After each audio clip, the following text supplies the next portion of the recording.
Ole Miss has mastered this college football sports landscape, and Lane Kiffin is not done yet.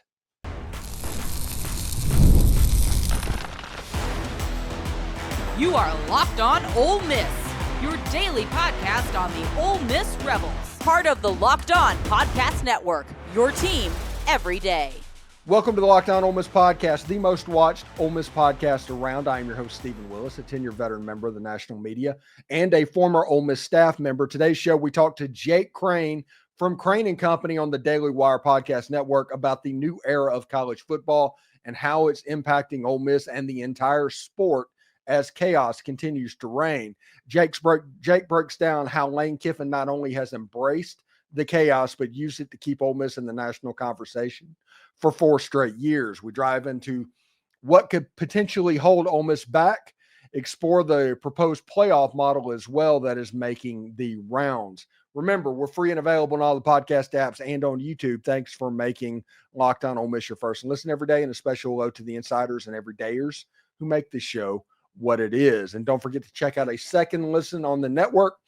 Chris Gordy at Locked On SEC or Corey Burton at Locked On Vandy offer even more perspectives on college football, the SEC. And yes, they even talk about Ole Miss a little bit as well. Like we said, Jake Crain from Crain and Company will be on the show today, and we are going to talk all about the chaos. This is going to be a chaos episode. And why you need to pay attention to this is Ole Miss is doing really well in the chaos. Ole Miss is the little finger of college athletics right now, to where Ole Miss is using this chaos as a ladder to move up in relevancy. If you want any proof of that, they've won 10 games, 3 out of the last 4 years. But previously, in 60 years, they had done it 4 times total, 3 of which has happened in the last 4 years. They made the Sweet 16 in basketball this season. They made the Sweet 16 in women's basketball. They have a super regional in women's softball, and the men's baseball team is in Hoover with a chance to win and potentially host. This might be the best academic year that Ole Miss athletics has ever had, and a lot of that has to do with the mastery of the chaos. And honestly, Lane Kiffin putting in changes that were needed across all sports for football, and Ole Miss making a great stand at football right now.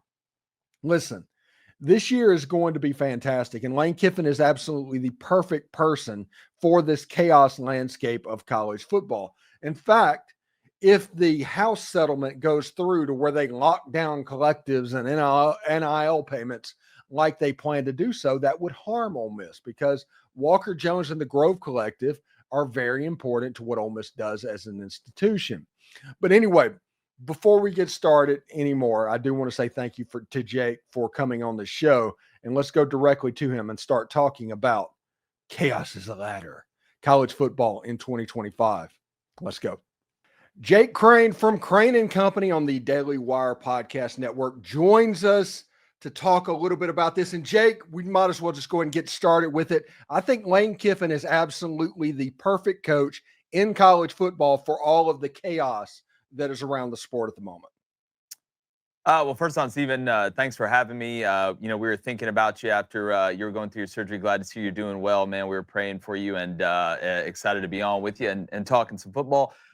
Yeah, look, I don't think that's a crazy thing to say. I still feel like, even though we've had a couple of years now of the transfer portal and NIL, and I mean, it's still the Wild West, if we're going to be honest, we're still trying to navigate kind of through who the best really is. But when you do look at Lane Kiffin, and, chaos, I think, is a good word to describe it, but it's more organized chaos, I think, with Lane Kiffin, as opposed to, kind of the militaristic style of Nick Saban, right? We've heard Coach Kiffin talk about the difference in his staff meetings and Coach Saban's. Not that saying Lane Kiffin is somehow not serious, or I know he trolls on social media and this, that, or the other, but his personality and the personality of the player in today's game, I do think meld pretty well together. And that's just the person element of it. As far as being able to decipher what percentage you need to lean on the transfer portal and developing guys through high school, I feel like Lane Kiffin is kind of in that middle ground, maybe leaning a little bit heavier toward the transfer portal, but it's not to the level that Deion Sanders is, right? I would argue that it's not to the level that Mike Norvell and Florida State is. While it is a little heavier on the transfer portal side, you still see that high school development. And as far as the NIL piece, we can sit here and talk about how you're going to spend your money and who does the most efficient things with that money. But you have to have enough money to ante up to play in this poker game, to be able to operate at the highest level. And I think Ole Miss does. I mean, we just did our top 10 richest NIL collectives, and there was a couple schools that surprised me that were on that list from last year. And you look at Ole Miss, they ain't broke. So if you're able to pool enough money to compete and be able to go get these guys, and you blend that with the personality and the methodology that Lane Kiffin has at a place like Ole Miss, it tends to work out pretty well. It's the Goldilocks porridge message. One is a little too hot, the other one's a little too cold. But it seems like what Lane's done up to this point, he still has to take that next step, though, is just right. We always talk about Lane as an early adopter, and he has proven that time and time again. For instance, when you look at the transfer portal, when it first started, whenever it really started to explode, Brian Kelly at LSU said, we're going to recruit high school. We're not going to worry about what the transfer portal, all of that stuff. The next year, sure enough, full-fledged in the transfer portal for Brian Kelly. I think it's coaches right now making bets on what is going to happen in college sports moving forward so that maybe they can try and get ahead at this point. I still think that's happening.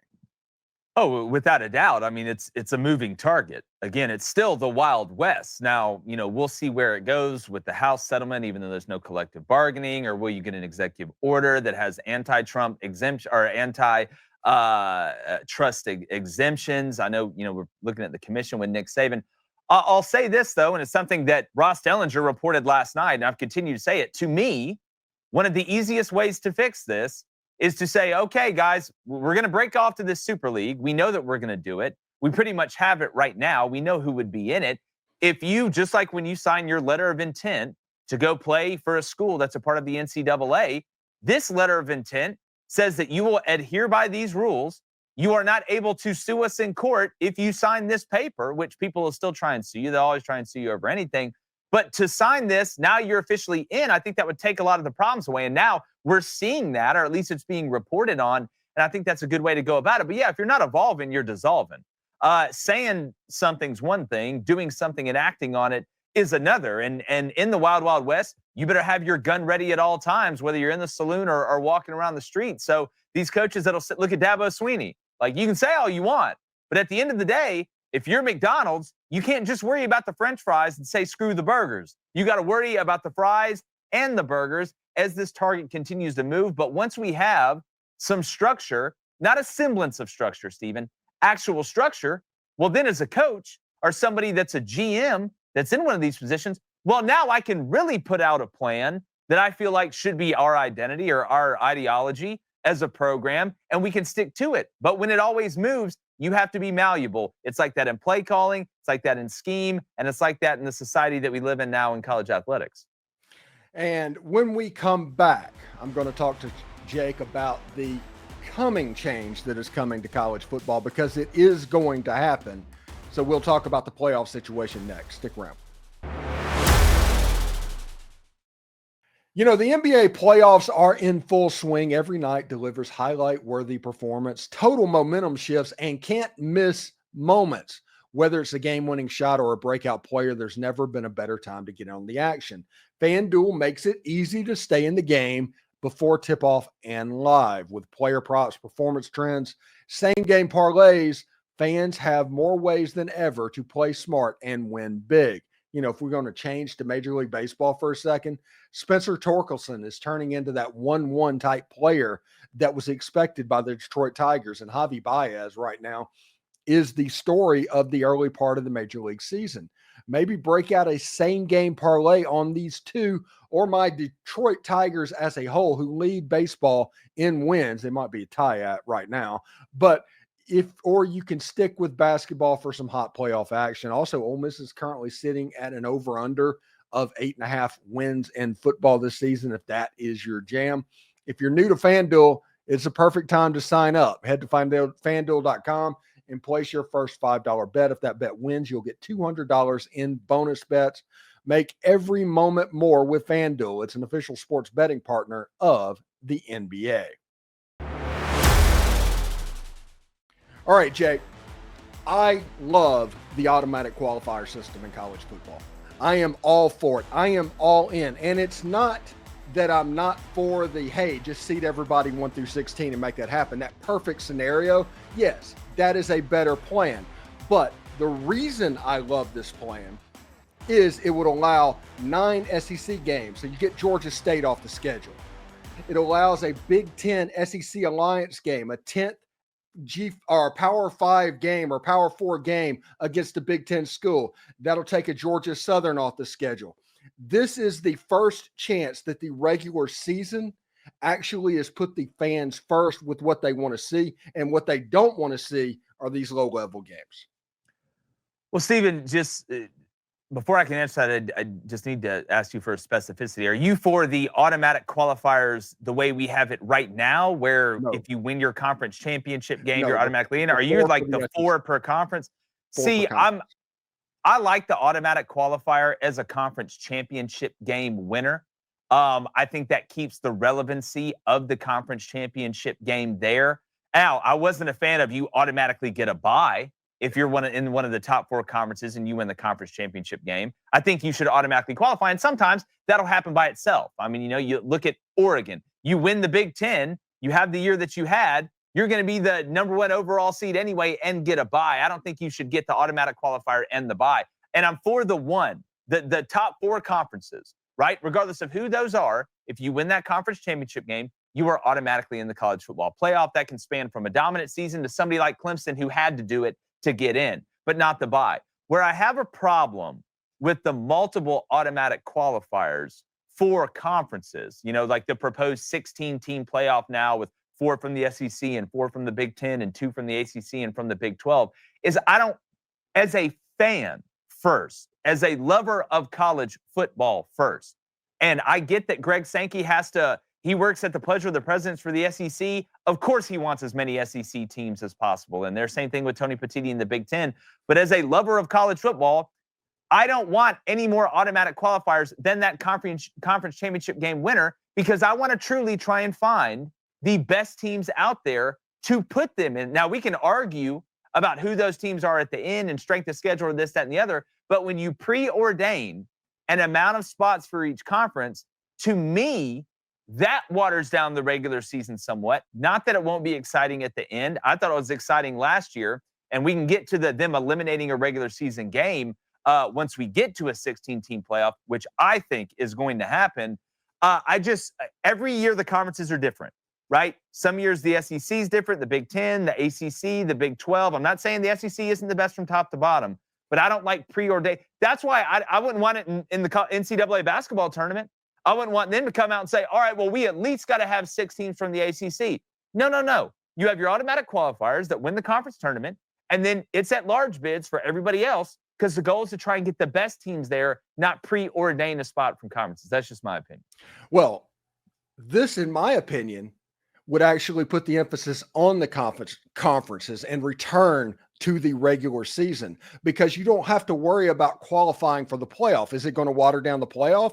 Yeah, surely. But in the playoff, those 4 SEC teams, 4 Big Ten teams, that's probably what it's going to be anyway. And this way, you don't have the pressure of trying to play to a selection committee who has biases. Last year, one of the ADs in the Big Ten was sitting on the committee that was financially vested in him getting Big Ten teams into the program.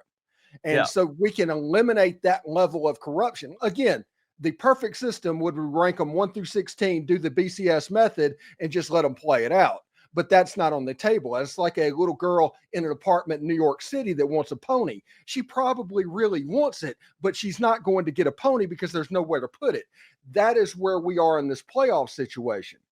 If we do this, it will make the regular season more important, and also make the playoffs look about what they would look like in a year. Well, to your point, I agree with you. The way that we pick the teams, like the process we go for picking the teams is, I hate the way we do it. I've talked about we need a 75% objective, 25% subjective of a committee that are actual ball knowers that have no tie currently at the time to an institution. I'll use college basketball again.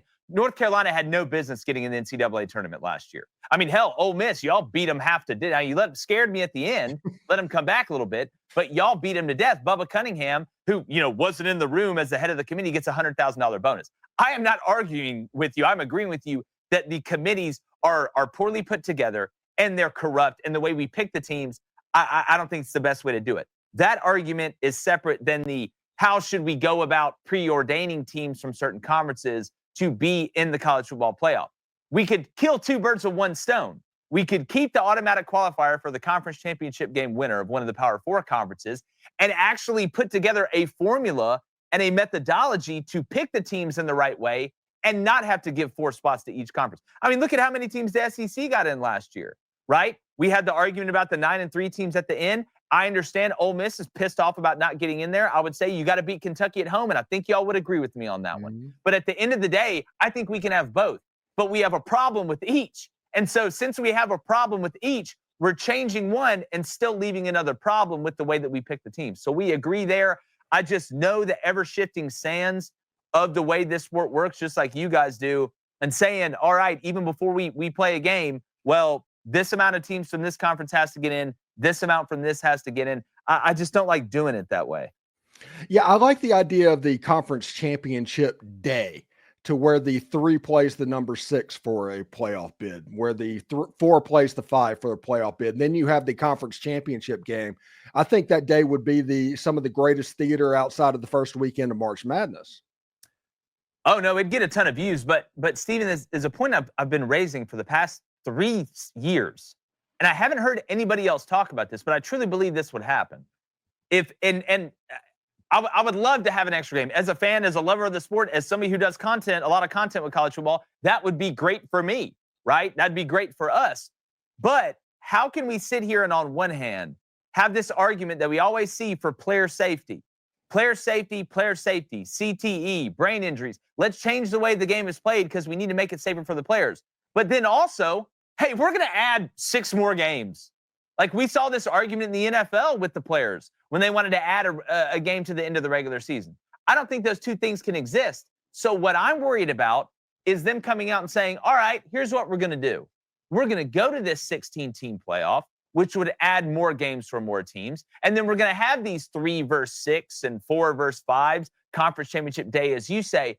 But we're going to go back to an 11-game regular season because that's what we did for so long. Because I don't think you can juggle both at the same time, especially when there's no collective bargaining for the players on the safety aspect. That's what I'm worried about. That's the biggest watering down of the regular season that scares me. And the weird thing about that is if all of the stuff that I talked about happens, to where there's a Big Ten game, the 9th SEC game, the extra games, the FCS game is still going to happen, people. They need that. That's the way that they give to charity when it comes to the SEC and the Big Ten, is by playing those FCS type games. Do you agree with that? 100%. I mean, it's you pay them to come beat them to death. So you get the win and they get the money, and that's just charity's a good way to put it. I think that's about the best way to put it. Yeah. So in this era of college football, we talked about the chaos and how Lane Kiffin is for that. And we talked about the new plan. I think Ross Dellinger from Yahoo Sports had a series of tweets about that. I am really intrigued, Jake, about an SEC Big Ten Challenge type game, to where they come up with some sort of a ranking type system to where you're never quite sure who's going to end up in Vaught-Hemingway Stadium or Jordan-Hare Stadium or whatever is going to happen. I think it would be really interesting for like an Ole Miss Michigan State game in football. Auburn, not necessarily the Penn States or them, but the second tier schools in the Big Ten that you don't see a lot. And now that the Oregons, the USCs, and the UCLAs are involved, it gets really interesting.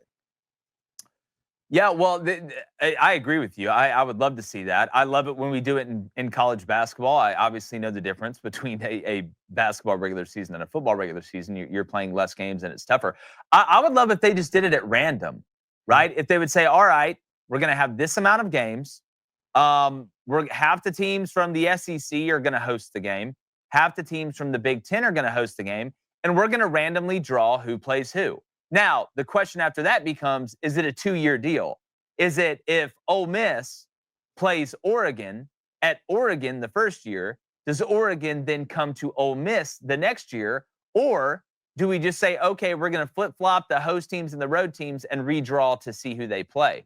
I would be interested to see how they would do that. I would be fine with either. But, man, if we could have some SEC Big Ten challenge, ACC Big 12 challenge, or just any of them, SEC Big 12, which we get a little bit of that in these early non-conference games that we're seeing. But as far as doing that across the board, I think it'd be a great idea. I don't know how you lose in that scenario. I mean, you'd end up with some games that are huge matchups because of the randomness of the draw, and you'd have some that aren't. But that's the way it works any way you slice it. So, Steven, I'm 100% with you. I'd love to see it. Yeah, whenever we come back, we are going to break down this idea a little bit more and kind of riff on college football as a whole. So stick around.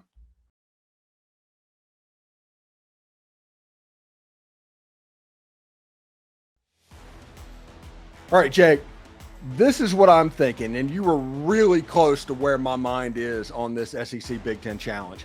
This is going to be sold as a separate rights package, apparently.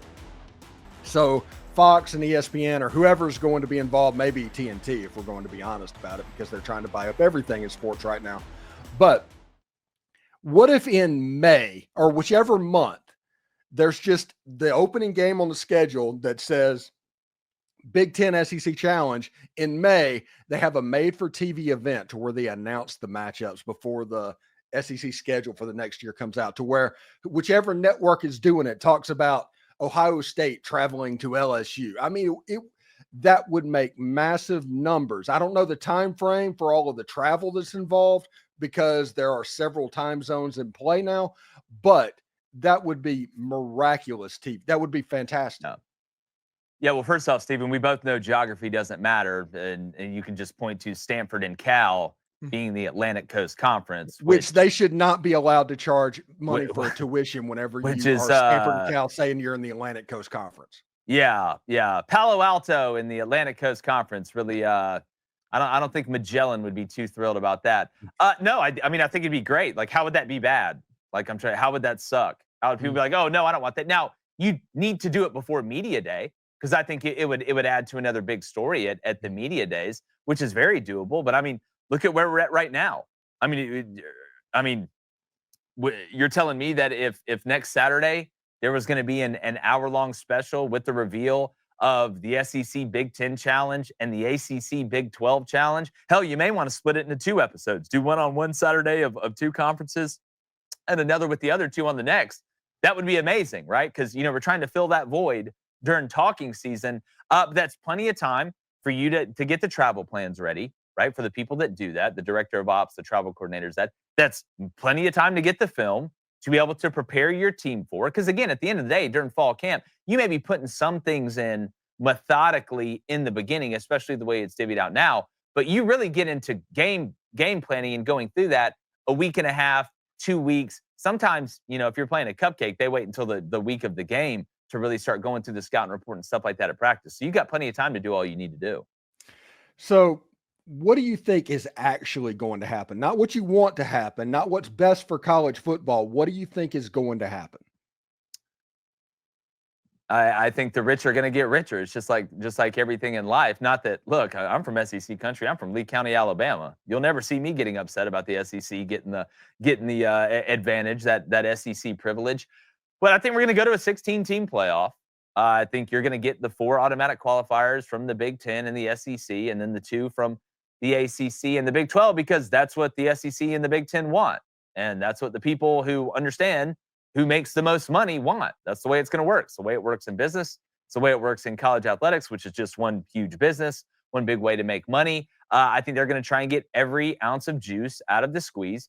Would not be shocked at all if we saw what you brought up, where there's a conference championship day, where the 1 versus 2 matchup to see who gets that automatic qualifying bid is the last one they play of the day. So I think that's the way it's going to go. I think, most people would agree with that. I just don't see a world in which somebody Joan of Arc's this thing, and we look around and all of a sudden the Big 12's at an advantage. That's not how it's going to go. Yeah, I think it's important that everybody listening to this podcast knows the SEC and the Big Ten just have to agree. There's no vote for this. Yeah, like this isn't. Yeah, nobody I think Brett Yormark's done a great job with the Big 12, but sorry, you can't come to this party. You can come to some other parties. We may even let you hang out on the porch. But at the end of the day, when we're making decisions, that smoky room in the darkness, there's two entities sitting in there, and it's the SEC and the Big 10. Yeah, and Notre Dame needs to join a conference, right? I mean, I say that, but it's working out for them.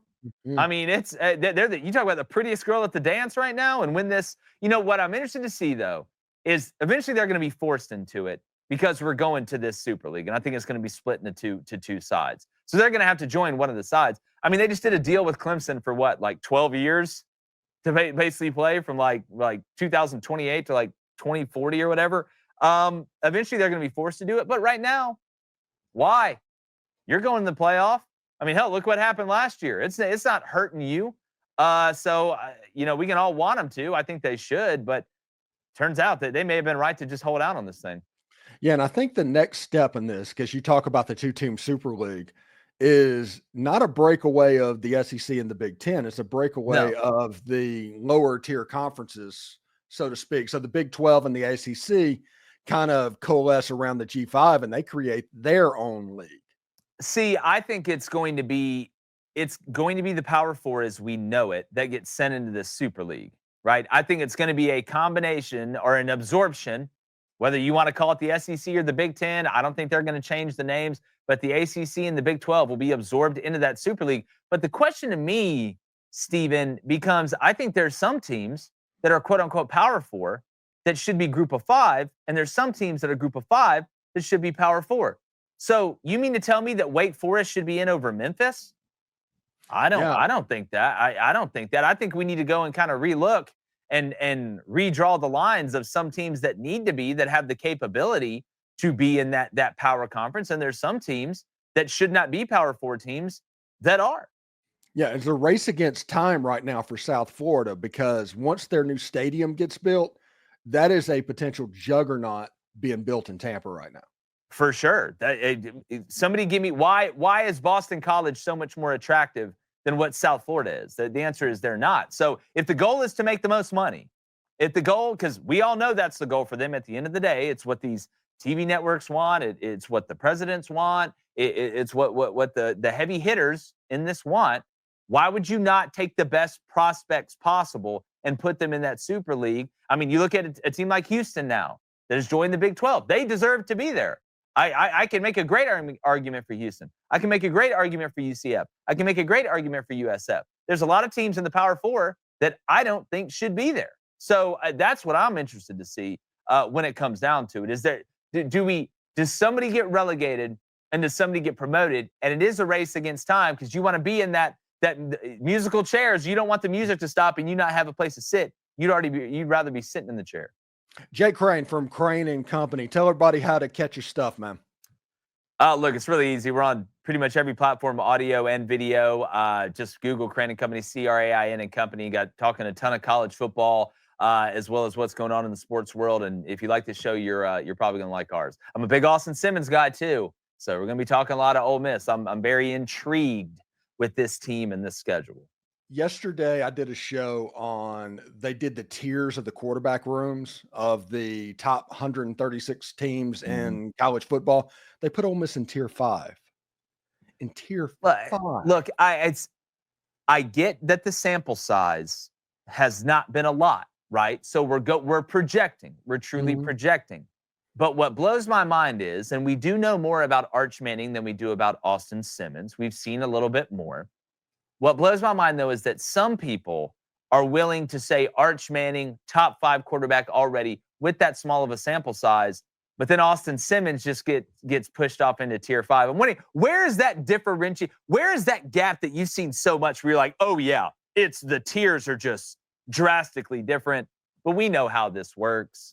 We know that the clickbait, the rage bait of the list, that's the sexier one. But at the end of the day, I'm telling you, I'm less concerned about Ole Miss offensively than I am about them retooling that defensive line. So I love the linebacker position. I love the guys that they have there. Maybe your 2 best players on defense, honestly, at the end of the day. But I'm very interested to see how Ole Miss looks across the line of scrimmage.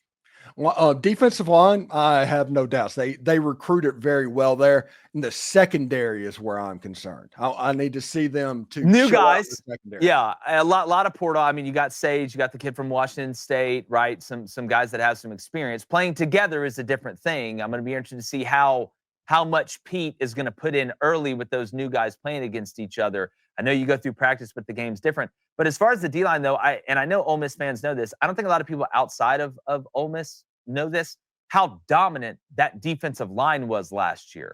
I mean, didn't y'all finish like number 1 in the SEC in sacks?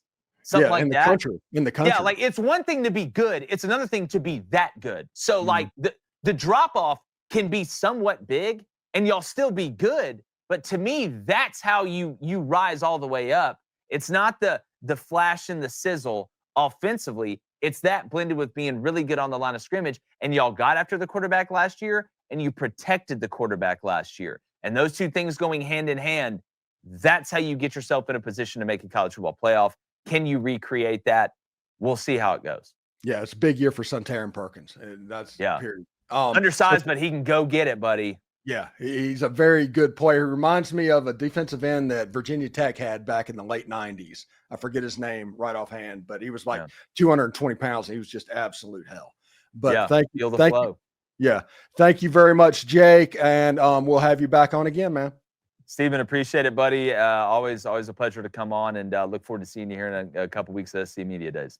Yes, absolutely. Planning on being there. Thank you to Jake Crain, and thank you for making the Locked On Ole Miss your go-to source for Ole Miss sports. We pride ourselves on offering the most comprehensive perspectives, which is why we're the #1 Ole Miss podcast out there. Your support means the world to us. For your second listen, check out the Portal Show. Brian Smith has the latest rumors, portal entries, and signings. Be the most informed fan on the rapid changes in the college football landscape. We'll talk next week about Devin Gerald's scheduling his official visit to Ole Miss. So find the Portal Podcast on YouTube or wherever you listen to podcasts. Hotty toddy, everybody. And remember, analytics is just the old English word that means bad football. We'll see you tomorrow.